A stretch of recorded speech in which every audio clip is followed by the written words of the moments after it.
Good evening. Good to see everybody here this evening. Our crowds are increasing. I think Byron said that this area has the third most flu cases, or the third highest percentage of people with flu cases, and that has certainly been reflected in us. I'm glad that we can have enough people here tonight to actually have Bible class, unlike last week when it seems like everybody was not doing well. We still have a few that we need to mention, especially. Myra Asselford is still in ICU. Kind of has some good times and bad times, and so kind of going in and out of that. Be sure and keep her in your prayers. Terry McCord is in rehab in Richardson. I believe it's in the PAM unit in Richardson off Campbell Road, but I'm not sure about that. Virginia Hood is still out. She had a pretty severe reaction to the flu, actually, and dehydration. Seems like that a lot of people who are getting the flu are also having dehydration problems with that. But we do have a number of folks who are back with us after flu going through the family, and it's good to see you back with us after probably a couple of weeks out. Blakely Lyle has pink eye again, and Melissa Lambert has bronchitis, and so that's why she is not with us. The Lyles. Oh, Melissa has the flu as well. You didn't tell me that, no. So be sure and be mindful of those folks. Tonight we begin the 2-class option. In the side classroom over here, Ron will be teaching the devil, demons, and angels. And here in the auditorium, Jeremy will be teaching the book of Exodus. So you have your choice of which one that you would like to go to. Joe Christian is going to lead our prayer. Byron will be leading our singing, and Cliff will be extending the invitation. Anything else we need to announce? If not, Joe, get started. If you would bow with me. Our God and Father in heaven, we're very thankful for this hour that we can have to come together to study from your word, and thankful, Lord, for the health that you've restored to many of us that have been down over the past couple of weeks, that we're feeling better, and that you've given us better physical strength that we can gather this evening. But pray that you continue to be with those that are ill that have been mentioned tonight, especially that you be with Myra and Virginia and their difficulties they're having with the flu. Also be with Melissa as she continues to recover. And also pray, Lord, that you be with Terry McCord and help him, Lord, as he's had very difficult health times for the last couple of years, and pray that you comfort him during his stay in rehab. Thankful, Lord, for the blessings you give us in our life, and we're thankful, Lord, that you do so many things for us, and pray that you be with us and help us to be good stewards over those things that you give us responsibility over, and help us to always know that all we have is from thee, and help us to be ever mindful and thankful for the blessings you give us in our lives. Pray that you be with us through the remainder of the evening and help us to be strengthened spiritually as we come together. And all these things we pray in Christ's name. Amen.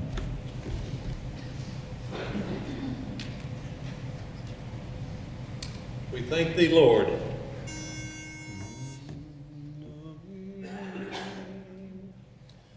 For all the blessings of the year, for all the friends we hold so dear, for peace on earth, both far and near, we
Well, it's been an eventful couple of weeks between this and the flu.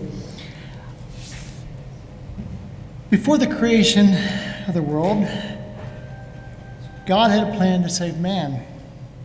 Ephesians 1, verses 4 and 5, just as he chose us in him before the foundation of the world, that he would be holy, blameless before him. In love, he predestined us as adoption as sons through Jesus Christ to himself according to the kind intention of his will. God's plan of salvation for mankind is captured in his word.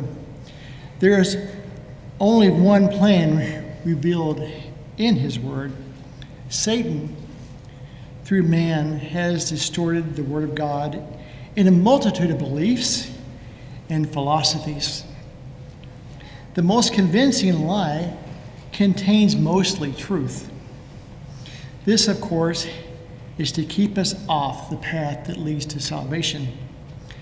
My family claimed to be Methodist, but didn't really practice. I played on the Baptist softball league, went to Mass on Sunday with my friends, and I was participating in a whole bunch of different denominations over the years. As a young man, I was curious about anything new and different and read books on ancient aliens in various ancient cultures. I explored Pentecostalism and premillennialism. In Titus chapter 4, verse 3, speaks of wanting to have their ears tickled, and this applied to me. So if you read in Titus chapter 4, verse 3, for a time will come when they will not endure sound doctrine, but wanting to have their ears tickled, they will accumulate for themselves teachers in accordance to their own desires, and will turn away their ears from truth, and will turn aside to myths. I was exposed to a mosaic of ideas, and it was little more than a curiosity to me. These ideas seemed strange, bizarre, and the people participating in them I knew only lived it on Sunday mornings. They seemed to be only maintaining their traditions from what I could observe. I saw nothing until I was in college that made me think of becoming a Christian. Maybe, if you haven't obeyed the gospel yet,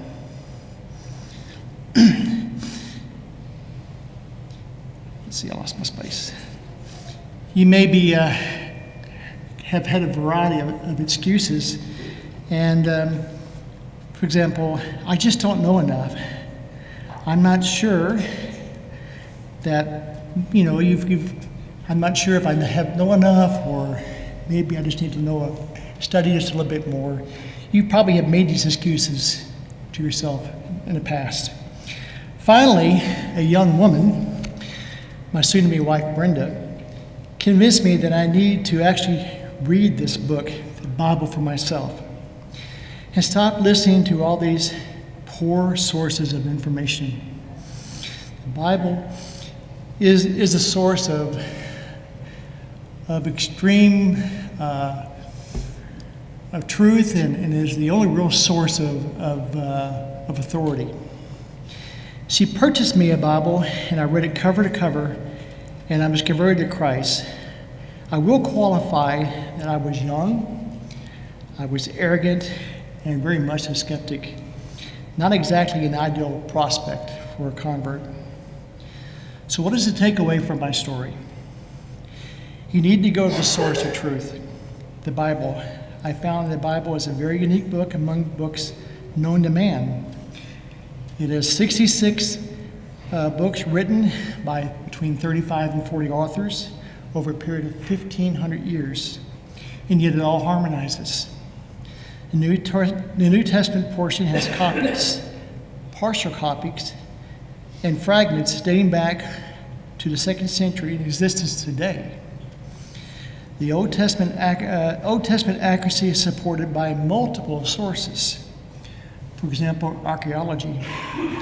Copies of the book of Isaiah are among the Dead Sea Scrolls, and text only has insignificant differences between that and other copies. Jews have been meticulously copying each letter and each book of the Old Testament through the ages. Cities and civilizations mentioned in the Bible have been discovered, and skeptics continue to be disproven through archaeology.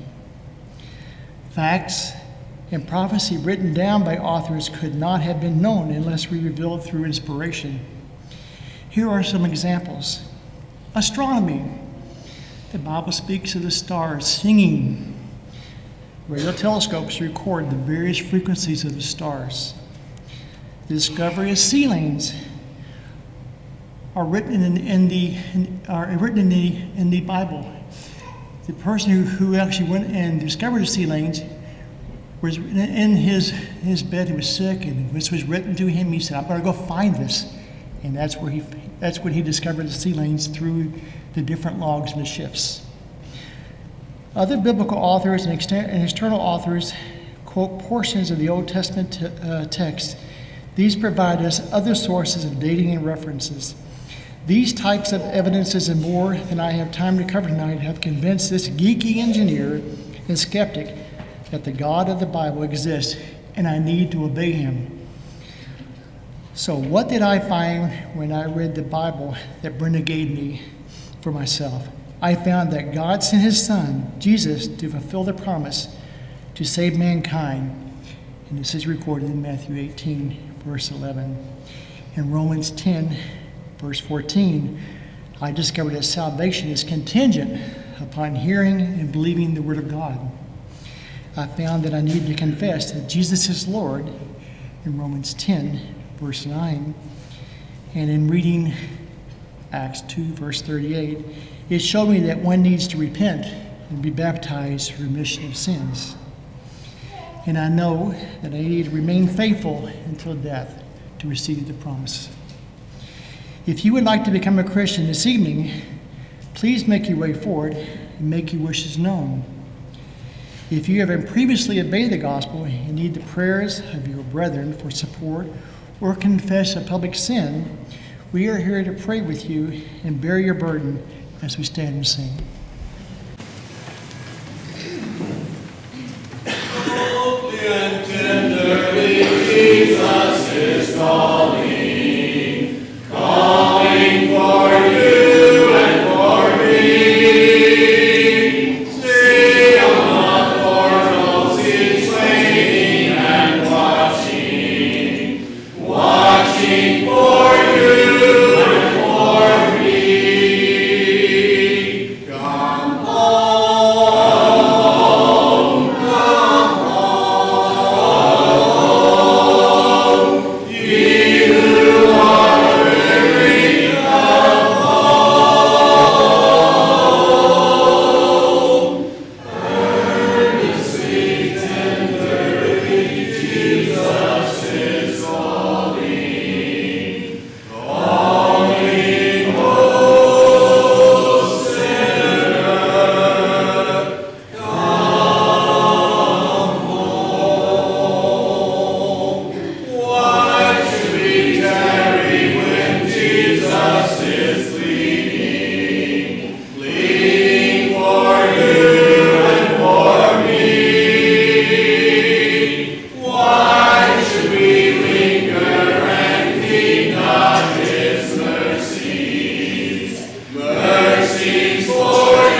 prayer classes.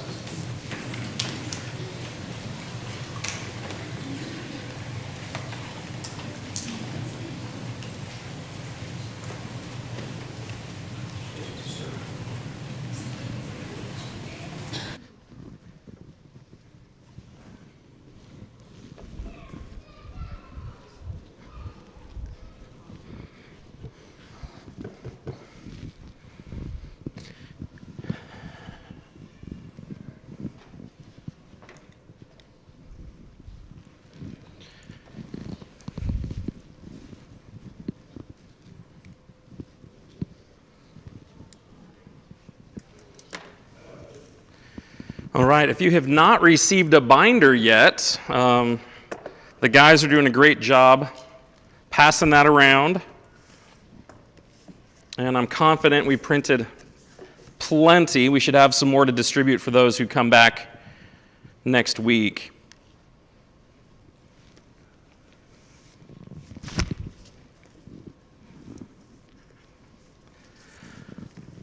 So as we get into Exodus, the time frame here is over the next 13 to 15 weeks, we're going to cover the entire thing. We've got 40 chapters to go through, and that means kind of like the Genesis study towards the end of last year, we'll be covering at least 4, if not 6 chapters per class. We have a couple of extra weeks built in, so some of the heavier weeks we might split in half and do more. But before we get into the introduction, which is really what this class is for, is to introduce the material and introduce the book. When it comes to Exodus, what stands out to you and your memory? What is significant in your mind about the book of Exodus? Okay, John says the 10 Commandments. That's right. Over in chapter 20, and we're going to get to those. What else? Okay, the 10 plagues. We've got the 10 Commandments. We've got the 10 plagues. Those are very significant as well. We're going to spend a good deal of time talking through those and what God was trying to show. Joe? Okay. So when you look at your Bible as a whole, I remember hearing this as a teenager. You know, you've got these 3 dispensations, these 3 eras of biblical history. You've got the patriarchal dispensation, the Mosaic dispensation, and the Christian dispensation. And so by the time you get to Exodus 20, you're in the Mosaic dispensation. You know, the patriarchal age has concluded, and you have the nation of Israel who's finally got a law and a system and government, right? So there's a big shift that takes place in the book of Exodus. That's good. Anything else? Oh, a mother and a grandmother would remember that. The grumbling. We're going to definitely focus on that. You see hints of it during the plagues, but then you really see it once they cross the Red Sea, right? Especially chapters 16 through 18.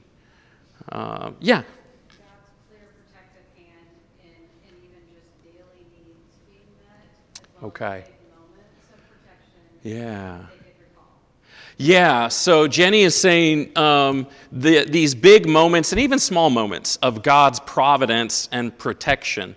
A phrase that's used is he's going to lead them out by his outstretched arm. You know, the idea of his powerful right hand. He's going to make himself known both to the Egyptians and the Israelites. And that idea is something we're going to build on a little bit more towards the end of this class even. That's really good. Anybody else? Yeah, the Red Sea crossing. Yes. You can't talk about the Exodus without talking about the parting of the sea. And God, he's already decimated Egypt as a whole, but he decimates the army. So as the Israelites leave Egypt, they don't have to fear Pharaoh coming and bringing them back. And that happens over in chapter 14, and then you have a song celebrating that in chapter 15. Very good. Yeah.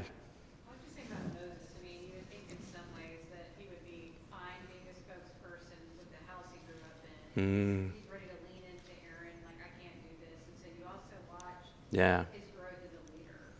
Yeah, the life of Moses is fascinating.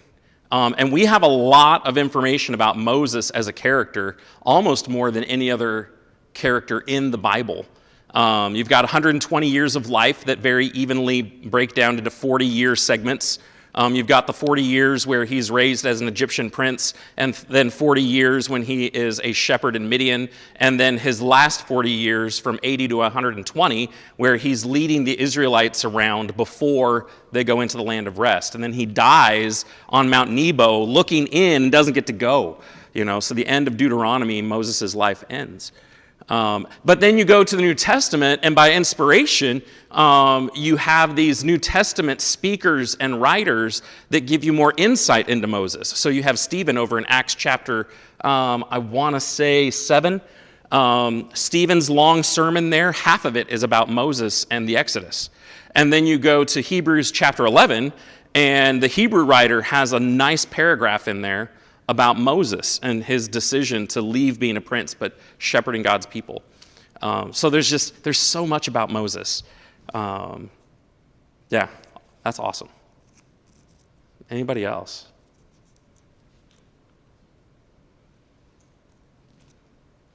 What about a golden animal? Like our kids, if you ask them, what happened in the Exodus? They'd say, the golden calf. Like it's one of the most dramatic, visceral things that happens in the last half of the book. And so our kids are going to remember the golden calf. And maybe not as much some of the significance of it, but they remember the details, some of the details of it. So when we get to that class, which is going to be toward the end of the quarter, I want to make sure we give enough time to get into that. Anything else? What I found fascinating is when Moses is on the mountain and God asks why. Yeah. When Moses asks God to show him his glory, and God puts him in the cleft of the rock and passes by, like that's an awesome thing. And that was really significant to Moses. So you think about God's appearances to Moses, starting with the burning bush, which we're going to get to just in the first couple of chapters. And the way he interacts with him the further into the story you go, right? Okay.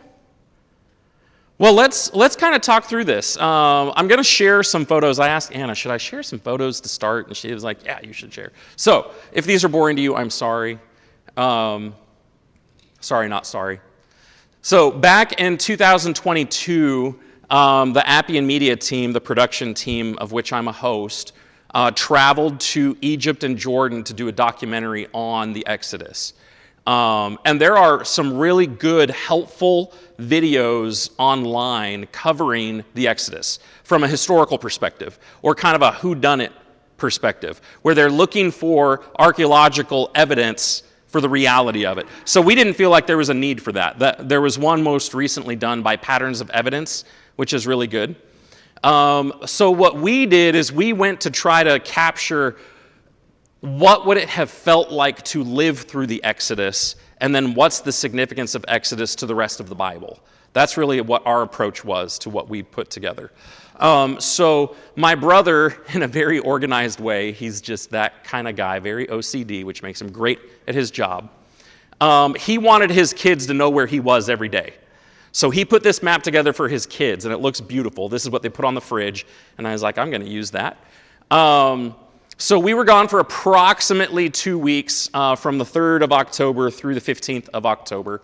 We landed in Cairo, went up north to Tel El Daba, which is where they believe Goshen was. We traveled down to Luxor. We took an overnight train down to Luxor. I do not recommend that ever. If you want, just to give you a little tease of why not to do that. Okay, we were at the train station like an hour and a half early to catch our train. And like good travelers, we went to use the bathroom before we got on the train. And you have to pay somebody at the door to get into the bath. That's just the way it works over there. And when I went into the bathroom, there was a guy washing his hands in one sink, and a guy washing his feet in the other sink, and then a guy washing his vegetables for dinner in the third sink. don't take the train, okay? Fly down to Luxor. And then we traveled from Luxor over to the Sinai Peninsula to one of the historical locations for Mount Sinai. When you try to figure out where Mount Sinai is, there's almost a half dozen different possibilities. And there are people that have really strong reasons for each of their locations, but this one has one of the longest standing traditions. Like for those of us that are 40, 50 and older, if you were going through your study guides as a kid, your Bible study guides, that's usually where they put it. So we went there, we spent the night there, we hiked to the top. We crossed the Red Sea on the eastern side because it was faster and cheaper. We did not have extra time to go to one of the western locations, which is where they would have crossed. So for the sake of time, we went across the Gulf of Aqaba and got some footage there. Then we were in Jordan. There's a port there in Aqaba where you cross from Egypt into Jordan. We traveled up north through Petra, Wadi Rum, the desert of Wadi Rum, made our way all the way up past Masada, up to Mount Nebo, and then, after shooting our footage in Nebo, we flew out of Amman back to the U.S. So that's the route that we took for our trip. And then that is the team that filmed. I don't think hardly any of you know the rest of those guys there. The one standing to my right with the strap, that's my younger brother Craig, who is my boss. Jenny and Rob know him. They worshiped there at Avon. The guy in the red hoodie, who's standing next to Craig, is my brother-in-law. He also helped with the writing. All the rest of those guys are not related to me. They're just co-workers who are very, very talented at all of their jobs. Those are some of the photos that we took. The sunrise, that's a sunrise in Wadi Rum. The Israelites would have traveled through there. Aaron is actually buried not too far from Wadi Rum, near Petra. The mountain that he is buried on is near there. That's a boat on your right on the Nile River. That gentleman, his family has been doing that for multiple generations. This gentleman below with his wife and the kids, we were driving past, and they were baking bread out in front of their house in a stone oven that he had made. And we just stopped, and we were in a part of Egypt where they never see tourists. And so we stopped, and I was like, that guy's baking bread. Let's see what he's doing. And we all piled out, and all of these white guys piled out. And no one in the family spoke English, and they're like, what is going on?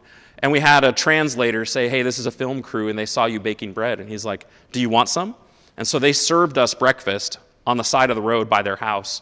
And then his wife was like, picture, we need a picture. And then the little girl in the yellow, their teenage daughter, was like, I don't want to be in the picture. She was a teenage girl. But then she photobombed it. She's like, I don't want to be but I'm in the picture. Super sweet family. That is us hiking up to the top of Jebel Musa, which is the Mount Sinai location. We pretended we were taking selfies. We were stopping to catch our breath because we were rushing to get to the top. We were hoping to get to the top to film the sunset, spend the night, and then film the sunrise. And so we were racing the setting of the sun to get up there with our equipment. Towards the end, the trail turns into steps. I'm trying to remember how many steps he said. I want to say 300 steps. And the steps, if you look to the lower right of the screen, you can kind of see a trail step. It's not like stairs. And so they're uneven, and they're made of rocks, and they switch back all the way. And so that is our 6 foot tall plus whatever buddy up at the top. And normally, since I'm the one being filmed and one of the other hosts is being filmed, we just carry our own stuff up there. The rest of the production team have backpacks and gear and all kinds of whatever. They actually had donkeys helping them with the rest of the gear. But there's my brother in a turban with everything else.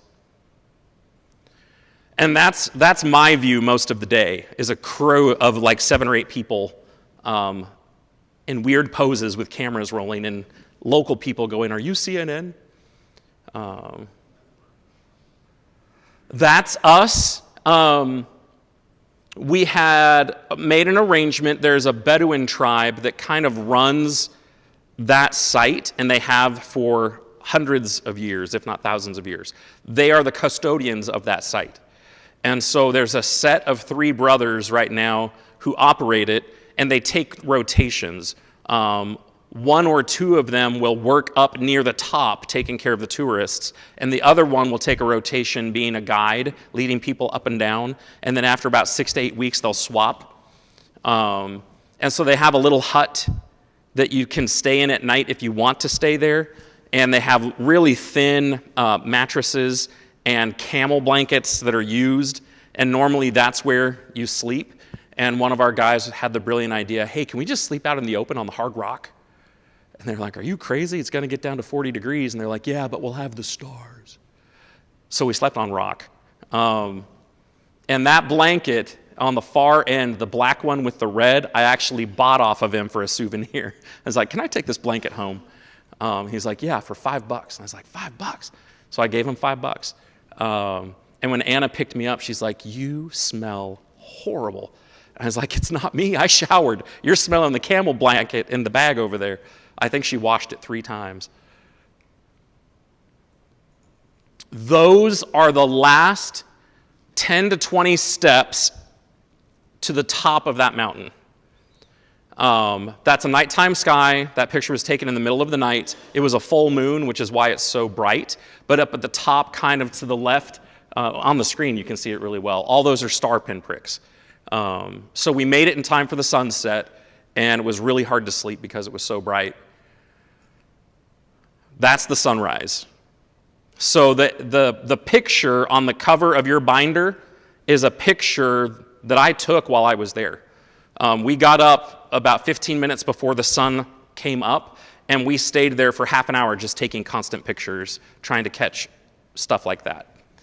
But imagine, Moses being up at the top of that and getting the law from God. What's the elevation? Too high. Too high. If I remember right, I think we climbed approximately 2,500 to 3,500 feet in elevation in just a couple of miles. It was steep. And what was crazy is the Bedouin that was leading us, that brother, never lost his breath, was slowing down for us, and he was smoking a cigarette at the same time. And so we're going up this mountain, and I'm like talking to him to slow him down, and he was like, let's go, let's go. Any other questions from the photos? So here's the thought. I'll try to figure out how to work it in. We released that video about this time last year. It's been out for about 12 months. And so one of my goals is to play that during class. Either in 2 to 3 classes, we'll watch that, and you can see what we shot and some of the things that were impactful to us as we made that production. We'll include that in class. Just like Genesis, this is the approach we took to Genesis. The Jewish people for generations have had an annual reading through the Pentateuch, the first 5 books of the Old Testament. And they break those 5 books into 52 weekly readings. And so as we went through Genesis, the Genesis breakdown was about 12 sections. As you can see, I think it's 11. They break Exodus. It should be the traditional reading of... Yeah, that's not right. That should say Exodus. But we're going to follow their breakdown. So we have an introduction this week. The next week we'll be covering chapters 1 basically through 5. And they name their weekly readings with the beginning of the sentence of the first verse. So in Hebrew, it starts with names. God appeared. Go, when Pharaoh let the people go. And so that's how we're going to cover our class this quarter. We ready for the historical section to kind of get us ready? During which Pharaoh did Exodus happen? I don't know. That is one of the most debated topics when it comes to Exodus, because Exodus doesn't name him. It just says there arose a Pharaoh that didn't know Joseph. That's all we know.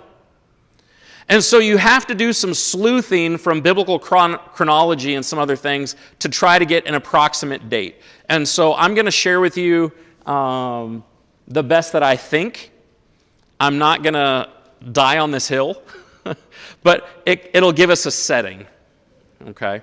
So when you look at Egypt, about the time frame that we're about to talk about, you had Lower Egypt and Upper Egypt, and it's opposite of what you would think. Lower Egypt was north, Upper Egypt was south. In previous dynasties, Upper Egypt is where the pharaohs ruled. They ruled further down the Nile. Okay? At some point, a group of people came from Canaan, and they were Asiatic. They came from Canaan and conquered Lower Egypt. So you basically had some Canaanites take over Lower Egypt and start calling themselves pharaohs and tried to co-opt, take over Egyptian culture to prove that they were pharaohs. And then the other pharaohs were like, no, we're not putting up with this anymore. And so they went up to the delta, conquered them, and kicked them out. Okay? Now, those folks, we'll get this on here, were called the Hyksos. The Hyksos. They were known as the shepherd kings of Egypt. And as you know from Exodus, the pharaohs and the Egyptians were not friendly toward shepherds. And you know that from Genesis, right? So to have a group of pharaohs that were known as shepherd kings was actually not consistent with Egyptian culture. So you had a fight, a war between Upper Egypt and Lower Egypt. Upper Egypt won, kicked the Hyksos out. And about that time, Moses was born. So let's put a few things together. How did Moses' family wind up in Egypt? You have to go back to Genesis. Okay, there was a famine. What happened before the famine? Joseph. You had the story of Joseph, right? So you had the 12 brothers. Joseph and Benjamin were born by the favorite loved wife, so they were receiving preferential treatment. And then Joseph had 2 dreams that he shared with his family, first with his brothers, and they pitched a fit. And then in the second dream, it included a mother and a father figure, and his dad was like, are you for real? But he laid it to heart, is what it says, kind of like Mary did with Jesus. But the brothers were so jealous of the favoritism that was shown to Joseph, they plotted to kill him until Reuben stopped them. And then while Reuben was trying to figure out how to save him, there were some traitors that came through, and there are some different ideas about who eventually did it. You have 2 different people groups mentioned in that chapter. One idea is that they just sold him to the traitors and the traitors took him. Another way of reading that text in Genesis is, as the brothers were striking a deal, another group of people came in and kidnapped him, because that's what Joseph told Pharaoh later on. I was kidnapped out of my land. Right? Either way, Joseph is trafficked down to Egypt, and he's bought by Potiphar. You have the whole mess with Potiphar's wife. Joseph is imprisoned, but he, through God's help, gives a favorable answer to the cupbearer, who eventually remembers him. Pharaoh needs a dream interpreted. They bring Joseph in. Joseph gives a great answer and gives great advice on how to survive the famine, and Pharaoh promotes him. And so you have Joseph, who through this crazy, it seems like random cycle of events, is in an ultimate position. He's second only to Pharaoh in all of Egypt. And then as you read through the text, because of the famine, people were buying food until they ran out of money. And then they started trading for animals, and they started trading for land, and then they traded their own lives away. And so Egypt ends up owning all of this real estate, all of this money, all of this livestock. And then his family moves down. And there's a representative number, 70. It was not literally 70, because you start adding all the other people, it was a representative number. But you have 70 people come down to Egypt from Canaan, and that's how Genesis ends. But when you pick up in Exodus, how much time has passed?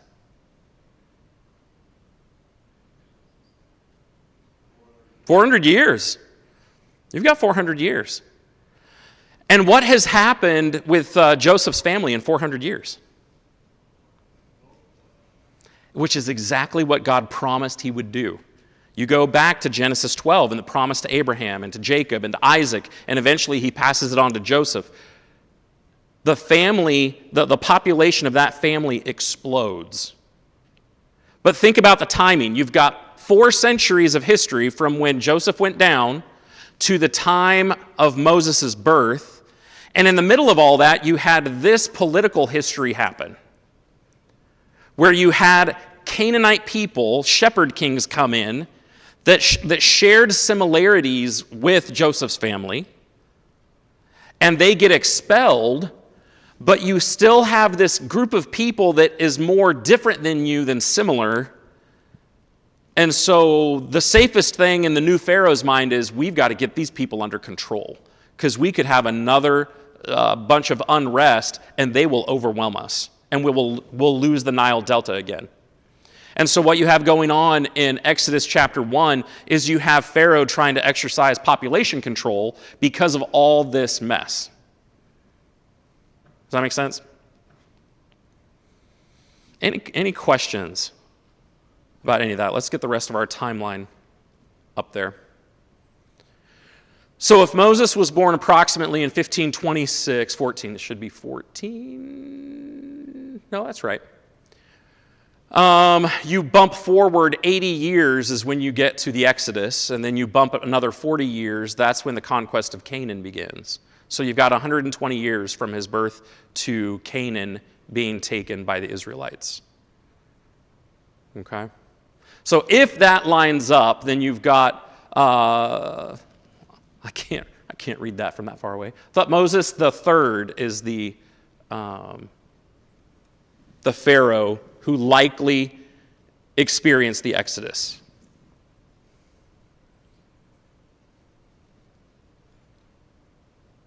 Any questions? All right.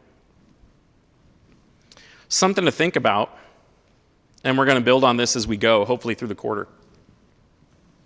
And one of you mentioned it. A family went down into Egypt. A nation came out of Egypt. And what we're going to hit is this idea of Moses asks this question in Deuteronomy chapter 4, what nation ever started this way? Can you think of any nation in history that started that way? Where it was a single family that went into a certain area, and 400 years later outsprang a whole country. And they had law, and they had a priesthood, and they had a covenant, and they were just looking for a land. Like Israel's origination as a nation, this is their national birth story. For Israel, Exodus is a big, big, big deal. Because until Exodus, they were not a nation. They were just a family. Does that make sense? Okay. Oh, that's something else to notice.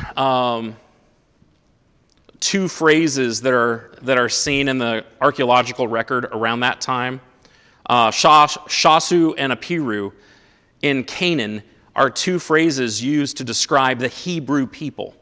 So what you'll see, especially in the beginning of Exodus is you'll see the Israelites referred to as the Hebrew people, the Hebrew people. But then as you get towards the end, they're Israel. So the Hebrew people was kind of what they were referred to as prior to becoming a nation. After they became a nation, they're more often referred to as the Israelites. Israel as a nation. Okay? So this is actually included in your notebook, and I'll probably be providing a few more resources for you to add to your notebook. This is my goal with the notebook. And from here on out, my goal is to give you a working outline that you can take your own notes for every chapter and to give you additional resources so that if you ever want to study this again, you've got the whole thing. And maybe the next time that we get around to teaching Exodus, one of you guys out there will do it because you'll have your own notebook. Okay? So keep your notes. If you need more pages, let me know. But one of the resources in there gives you this really neat graphic on the timeline of Moses' life and how it lines up with the books of the Bible, the geography, and dates. That's a really helpful tool. The coloring is really faint. It's easier to see in your notebook. Although that's I forget how bright that screen is. It's so good. The second graphic you've got on that page is just a timeline of the story of the Bible, right? So you've got Genesis 1 through 11 with the creation, the fall, the flood, and Babel. And then you've got Genesis 11 through Malachi, so the rest of the Old Testament in that big block, from Abraham to the return of the exiles up to about 400 BC. Because between 400 BC and Jesus' birth, we have this period of silence. There's a 4-century gap. And then you've got the Gospels, Matthew through John, describing the life, death, and resurrection of Jesus. You've got Acts and all of the history that takes place in Acts, and all the way through the rest of the epistles, and then the conclusion of Revelation. Right? So it's a helpful guide. We threw that in there just as another resource. You see Moses in that line about where he ought to be, 1526. If you're not familiar with the Bible Project, I want to give a kudos and a caution. Okay? When it comes to charts like this, outlining a book of the Bible in a graphic way, it's really helpful. Okay, so I find these really helpful. Genesis, Exodus, all the rest of the books of the Bible, but especially these historical narratives. My caution is not everything that the Bible Project produces is accurate or helpful. So as with any man-made resource, do your due diligence, be discerning.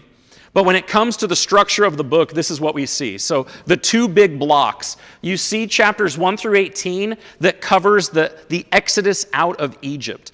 And it's really, when we talk about Exodus, most of the things that you all mentioned came from those 18 chapters. It's the other 22 that we kind of skim over a little bit faster. And that's because you have the laws given, there are 52 laws in there. You have the instructions for the construction of the tabernacle, which seems kind of boring, but there are some important details in there. So you've got 1 through 18, 19 through 40, and we'll just kind of talk through each block. In chapters 1 through 4, you have Pharaoh trying to destroy Israel and the birth and early life of Moses. All right? And when you get to chapter 5 through 15, you have Moses being sent back. You've got the 10 plagues, you've got the first Passover, and you've got the Exodus. Okay, so that's 5 through 15. And then 16 through 18, down in the bottom, is you have their first wilderness experiences. And what Ellen pointed out, they're grumbling, right? You see it in chapters 16 through 18. So that's the first really half of Exodus. Now the second half is 19 through 40, where they're at Mount Sinai, and God is forming them and instructing them and giving them law and establishing the priesthood and all of those things. So 19 through 24, you have God's covenant promises. And then 25 through 31, you have the blueprint of the tabernacle. And I want to make sure we hit the significance of that when we get there. 32 through 34 is the golden calf incident. And it is very foreshadowing of the relationship between Israel and God moving forward. And there's something really special that Moses tries to do there that I want us to see. And then 35 through 40, you have the construction of the tabernacle before they start moving on from Sinai. Okay, so on one slide, you've got a really good breakdown and organization of the book of Exodus. Any questions about that? Is that helpful? You guys can find this on the Bible Project. Just look for Exodus. They've got a lot of resources. So themes, let's talk about themes for a second. If you're taking any notes, this is on page 3 of your binder. A great Old Testament scholar, his name is D.A. Carson, said this, is that what is clear is, in the Old Testament, the Exodus is bound up with at least 2 huge controlling themes. The first is the formation of Israel as a nation. And I want you guys to think about this for a second.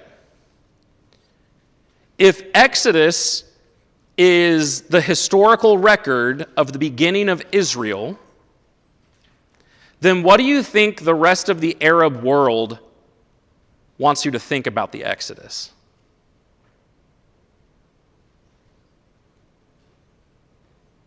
Do you think they want to prove it or disprove it?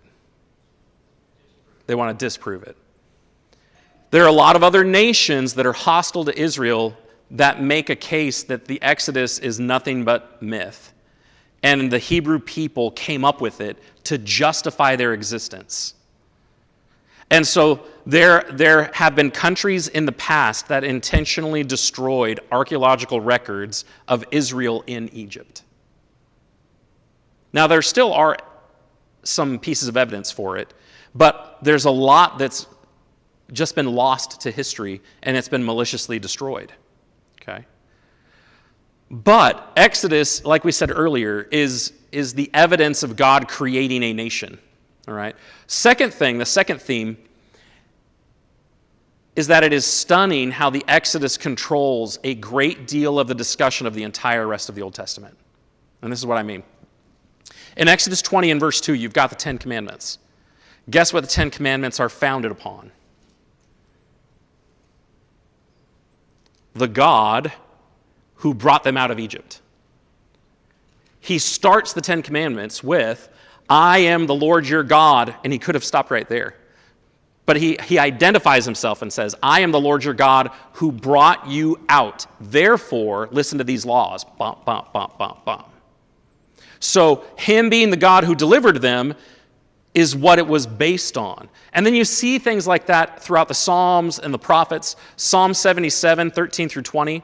What God is as great like our God? You are the God who works wonders. And in the Old Testament, that word wonders is associated with the plagues. You're the God who works wonders. You have made known your might among the people. You with your arm redeemed your people. That's a phrase referring to the Exodus. Or Jeremiah 7:21. For in the day that I brought them out of the land of Egypt. God is speaking through the prophets, the major and minor prophets, and he's rebuking Israel because they've forgotten they belong to him since they entered into the covenant that they struck at Sinai. And so he keeps going back to the Exodus. And then you roll into the New Testament and you see that even more, right? One of the cool things that we're going to see as we go, one of the goals is to see Jesus through Exodus. As Moses' life was wrapping up in the middle of his 5 sermons of Deuteronomy, he said this, the Lord your God will raise up for you a prophet like me from among you, from your brothers. It is to him you shall listen. And he's talking about Jesus. So as we go through Exodus, one of my goals, just like in Genesis, is to kind of point out these foreshadowing moments where you see Jesus in Exodus. As great as Moses was, and for an Israelite, Moses was it. He is the lawgiver. And there are some places, it's the law of Moses, right? Jesus is greater than Moses. And that was a hard thing for some Israelites to wrap their brain around. So that's our approach, and that's our goal. Any questions? We've just got a minute or two before the kids start flooding. Taryn? Yeah.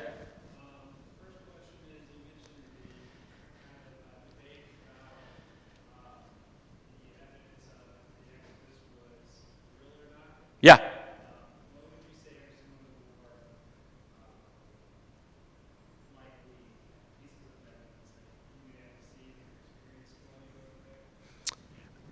So there, we'll see this in the video, and this goes more to the existence of Joseph's family in Exodus.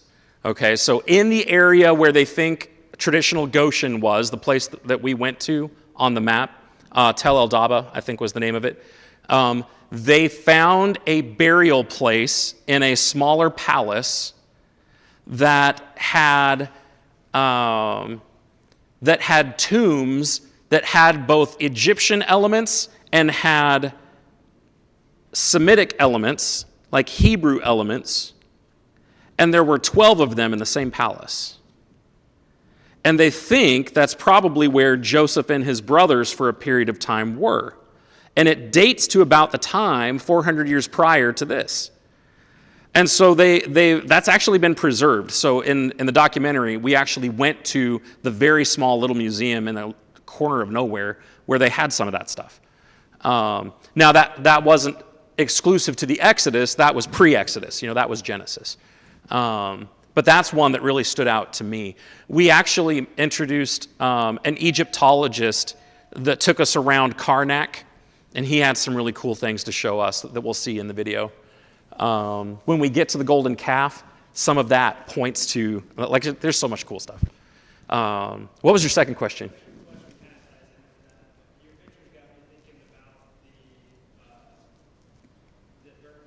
Yeah. So this is what's interesting about Mount Sinai locations. They all have traditional locations that are similar. So all of them will talk about, they'll call it the Mount of Transfiguration. This is where God showed up and passed by and showed Moses. And each traditional location has something like that.